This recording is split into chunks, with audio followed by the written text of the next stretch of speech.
오늘 욥기 16장 12절부터 22절까지의 말씀 보도록 합니다. 16장 12절 말씀부터 읽겠습니다.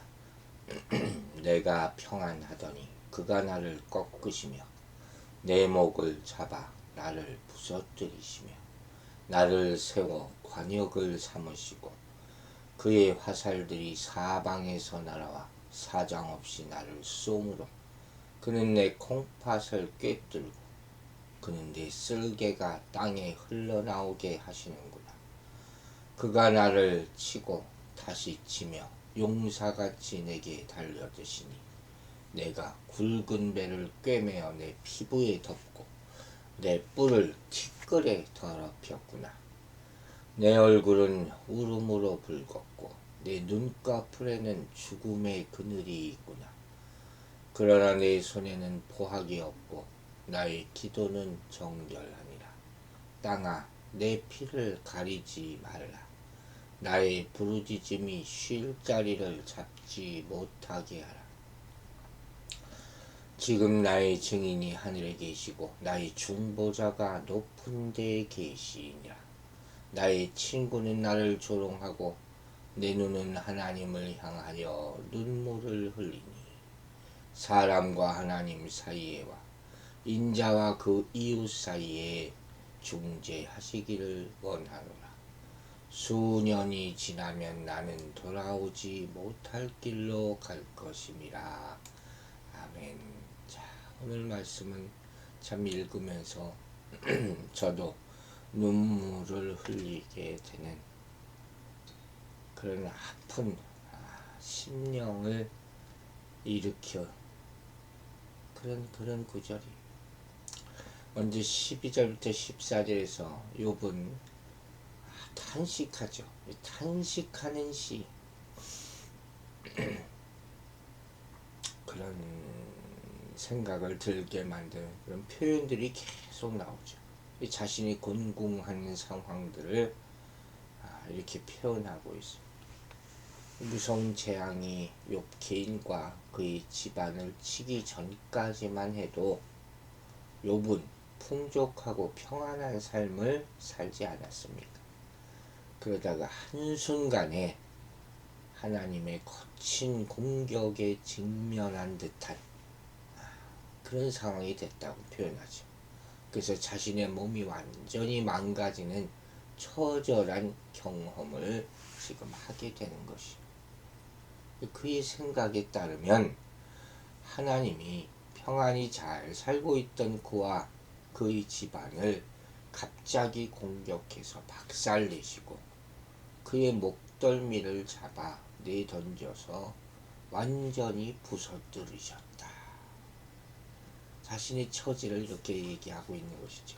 또 그뿐만 아니라 하나님께서는 잔인하게도 욥을 세워놓고 관역으로 삼으셨다.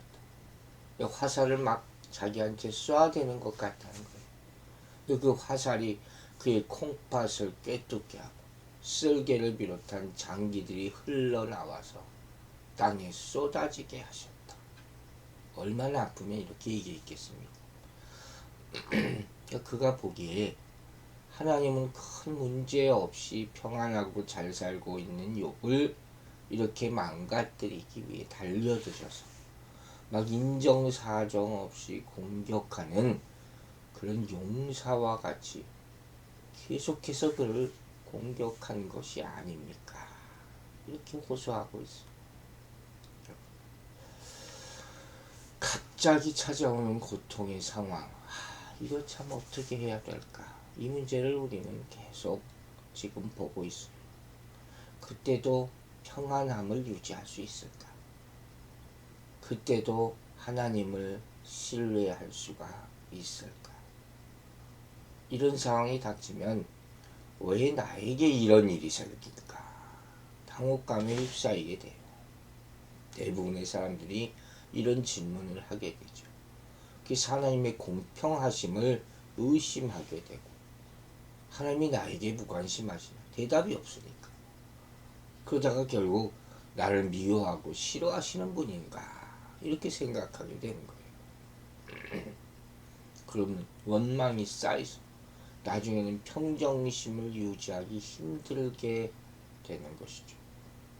그러나 여러분, 우리 하나님의 자녀의 평안은 그렇게 쉽게 빼앗길 것이 아니라 하는 걸 알아야 돼요. 예수 그리스도가 주는 평안은 세상이 주는 평안과 다르다고 했어요. 그 평안은 무가치한 죄인인 우리를 위해서 자신을 내어주심으로써 허락하신 그런 평안이에요. 우리가 누구인가? 내 가치가 무엇인가? 하나님이 나에게 주신 것들의 가치, 내 손에 든 가치가 무엇인가? 그걸 알아야 한다고 주일에도 얘기하지 않았습니까? 여러분, 송명희 시인이라고 아시죠? 그분이 나라는 찬양으로 이게 나왔잖아요.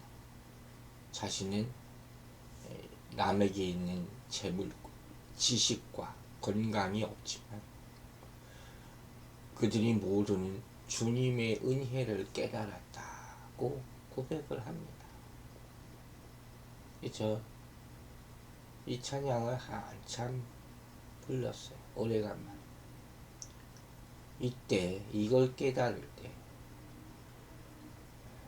다른 사람이 모르는 평안, 주님께서 주시는 평안, 이걸 깨달을 때 정말 참 평안 가운데 있다 이렇게 말할 수 있는 거예요. 계속해서 15절부터 이 욥은 납득하기 어려운 하나님의 공격 앞에서 고통과 슬픔을 이기지 못하고 평소에 입던 것을 벗어던지고 대신 맨살 위에 굵은 배를 걸쳐 입었다 라고 얘기합니다. 또한 자신의 권위가 망가질 수 있는 상황에도 불구하고 주저함 없이 과감하게 티끌에 주저앉는다는 모습을 보여요. 이런 행위는 뭡니까? 배옷을 걸치고 티끌에 주저앉고 애곡이죠. 슬픔을 표현하는 그런 모습이죠. 계속해서 지금 하나님 앞에서 자신의 무죄함을 주장하는데 하나님이 응답이 없으신 거예요. 오래된 그런 애곡의식이라고 할 수 있죠. 도시나 국가가 파멸했을 때, 개인이나 집단이 다 아주 죽어 멸망했을 때, 또 고통과 질병을 슬퍼하면서 행하는 그런 의식이 바로 이런 거예요. 티끌이나 재 위에 앉는 행동, 재나 먼지를 뒤집어 쓰고 옷을 찢고 배옷을 입는 행위, 이런 것들이 다 이 애곡의 행위라는 거죠. 그래서 여러분, 이러한 의식을 행하면서 그 슬픔 때문에 너무 많은 눈물을 흘린 탓인지 얼굴마저 핏빛이 되고 눈꺼풀에는 죽음의 그늘이 덮여 있었다. 16절에서 말하고 있어요. 8장에서 빌닷의 요청을 거부하고 15장에 있는 엘리바스의 비난을 거부한 욥은 하나님을 향해서 이제 자신의 하소연이 순수한 것이라고 주장을 합니다. 그 까닭에 그는 친구들과 하나님의 부당한 공격, 자기는 그렇게 생각하는 거죠. 여기서 몸과 마음이 다 망가집니다. 이렇게 얘기하는 거죠. 그러면서도 아주 중요한 말을 해요. 자기 손에는 포학이 없다. 빼앗은 게 없다는 거예요. 그리고 자신의 기도는 정결하다. 이렇게 17절에서 뭐합니까? 자, 이 모습은 이런 거예요. 이런 알 수 없는 재앙과 극심한 고통, 그리고 부당한 비난과 공격에도 분노나 악을 바라지 않았다. 그리고 정결한, 이기적인 것이 아니라 정결한 동기로 하나님께 하소연한다. 다 뺏겼어요. 그러나 나는 빼앗지 않았다. 그리고 기도합니다. 한탄한 것이 아닙니다. 나의 기도는 정결합니다. 아주 수준 높은 기도죠. 이게 무슨 소리냐? 기도가 욕심이 돼서는 안 된다 하는 거예요. 기도하다 걱정하는 사람들이 있어요. 기도하다 하나님을 만나야죠. 그 얘기예요. 또한 우리에게 어떤 교훈을 주냐? 우리는 슬픔을 당할 때 어떻게 하느냐를 돌아보라는 거예요. 우리는 슬픔을 당할 때 겸비해야 돼. 겸손해. 그리고 근신하라는 거죠. 슬픔으로 인해서 누군가를 원망해서는 안 된다. 원망이 아니라 진솔한 심정으로 자신의 무너진 마음을 하나님께 내어놓아야 한다. 그 얘기죠. 근심함으로 마땅히 생각할 그 이상의 생각을 품게 돼서는 안 된다.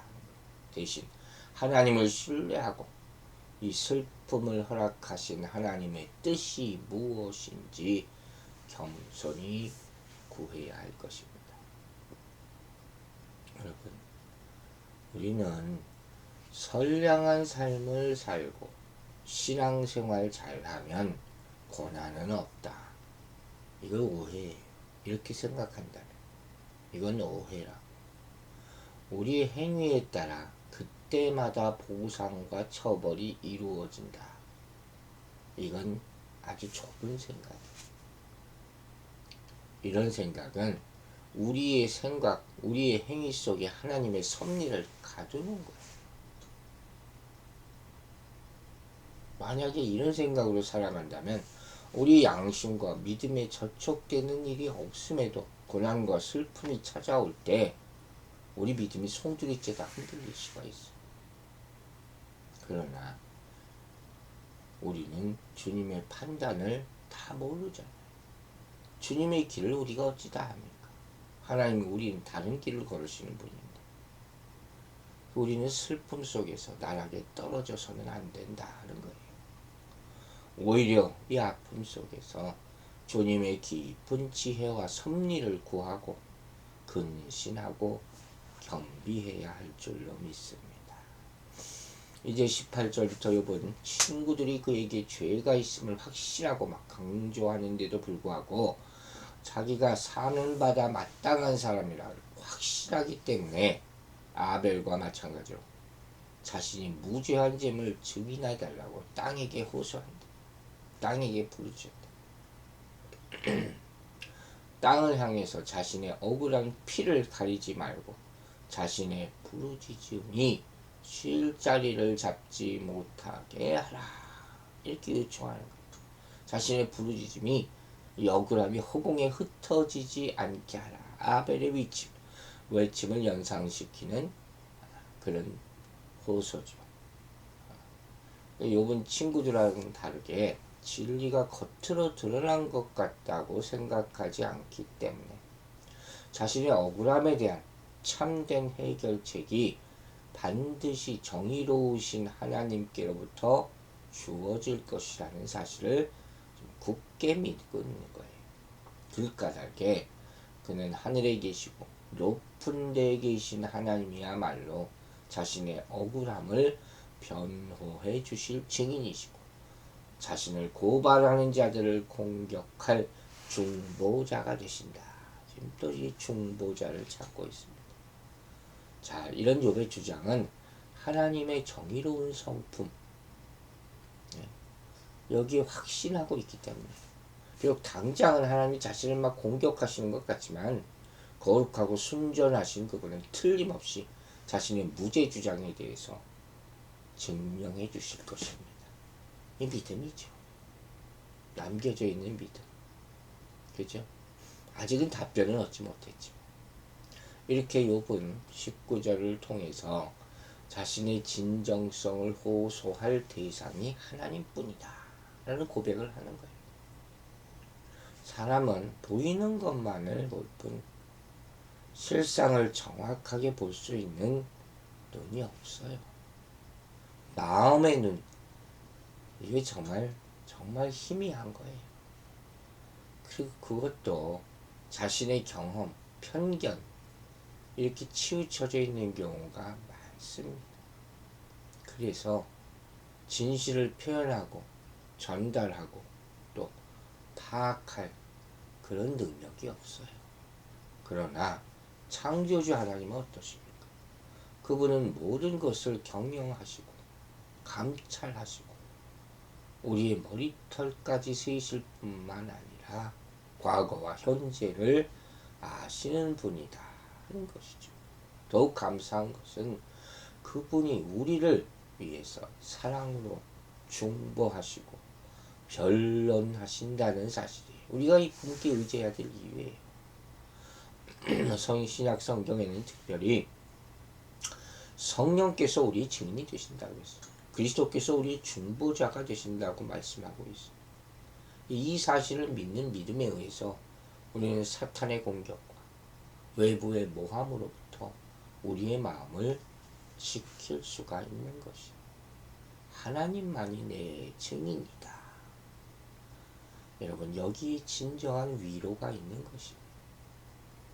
지금 욥은 그런 거예요. 친구들이 옆에 있는데 더 아파요. 말을 해주는 거예요. 차라리 혼자 있는 게 낫지. 그때 하나님을 찾는 것이죠. 이제 20절부터 욥은 자기 친구들이 자신을 위로해 주기는커녕 고통 중에 신음하는 자신, 보상교리에 빗대어 조롱하면서 긍휼로 자신을 대하지 않는다고 말합니다. 그 까닭에 그는 친구에 대한 희망을 완전히 포기하는 거예요. 이것도 가슴 아픕니다. 그러나 방향을 돌려서 하나님의 긍휼하심에 호소하고 잘하는 거죠. 하나님 앞에서 눈물 흘린다. 제가 서두에서 얘기했죠. 참 감동적인 모습이죠. 하나님 앞에 눈물을 흘린다. 내 친구는 조롱해요. 위로하지요. 그러나 조롱같이 들리는 거죠. 그래서 하나님 앞에 눈물을 흘립니다. 얼마나 억울하고 원통한 장면입니다. 어떻게 눈물을 흘리겠습니까? 하나님은 아시지요. 하고 눈물을 흘리는 거예요. 하나님만 바라봐야 하나님을 증인으로 모실 수 있는 사람이 되는 거죠. 사람으로부터 인정, 칭찬받아 하나님과 원수지면 무슨 소용이 있습니까? 하지만 하나님이 증인이 되어 주시면 그걸로 족한 거예요. 비록 하나님이 멀리 떨어져 계신 것 같고 오히려 욥을 대적하는 위치에 계신 것처럼 느낄지 몰라도 그럼에도 불구하고 그는 하나님이 사람과 그분 사이에 분쟁을 중재하시고 욥과 이웃 사이의 분쟁을 중재해 주시기를 간절히 소망하고 있는 것입니다. 하나님이 아니시고 과연 누가 이렇게 해결해 주실 수가 있겠냐. 여러분, 참 오늘 말씀은 감사하면서도 가슴 아프죠. 이 사람들은 친구가 아니죠. 위로자는 자기 의를 포기해야 돼요. 나는 옳다고 그거 얘기하면서 생각하면서 다른 사람은 그러다 이렇게 말해서는 안 되는 거죠. 곤란을 당하는 사람은 얼마나 날카롭고 예민해지는지 아십니까? 위로하러 가서 말싸움하고 이기려 하면 이게 다 무슨 소용이 있어? 이게 다 율법이에요. 고난당하는 자에게는 논리란 적용되는 것이 아니라 어제 이런 말씀했어요. 얼마나 약해져 있겠습니까? 얼마나 감정이 막 흔들리겠나. 이때 우리가 할 수 있는 것은 성령의 역사, 성령의 역사가 있게 해달라고 기도하고 가야 되는 거예요. 우리가 말씀을 들을 때도 마찬가지. 같은 말을 들어도 기도하고 준비한 사람은 다 은혜로 들리는 겁니다. 그런데 그렇지 않고 억지로 끌려 나오듯이 교회에 나오는 사람들, 똑같은 말을 똑같은 장소에 있어더라도 다 나를 공격하는 말로 들릴 수 있는 것이, 그래서 성령의 역사가 필요한 것이, 성령만이 진정한 위로자가 되심을 믿고 구하게 되기를 주의 이름으로 축원합니다. 기도하겠습니다. 아버지 하나님, 주님만이 위로자가 되심을 고백합니다. 주님 앞에 나와 눈물 흘릴 수 있으면 그것으로 족합니다. 주께서 나의 모든 것을 아시기에 오늘도 주님 앞에 엎드려 기도함으로 하루를 시작합니다. 주께 주시는 말씀이 다 옳은 것이요 나를 결국은 위한 것임을 깨달아 알고 감사하게 하여 주시옵소서. 우리가 위로받을 때, 누군가를 위로해야 할 때, 그런 상황이 참 많은 시대입니다. 그때 오로지 기도하고 성령님의 도우심을 구하여 성령이 우리를 지키고 보호하시고 위로하기를 간구할 수 있도록 우리 마음을 주님께 다 의탁하게 하여 주시옵소서. 오늘 하루의 삶도 주께 다 의지합니다. 우리를 평안케 하시는 분은 오로지 주님뿐입니다. 아픈 분들 주님 기억하여 주시고 주님께서 그 능력의 오른손을 얹어 안수하여 주시고 병이 다 떠나갈 수 있도록 기적을 베풀어 주시옵소서. 믿고 감사드리며 예수 그리스도 이름으로 기도했습니다. 아멘.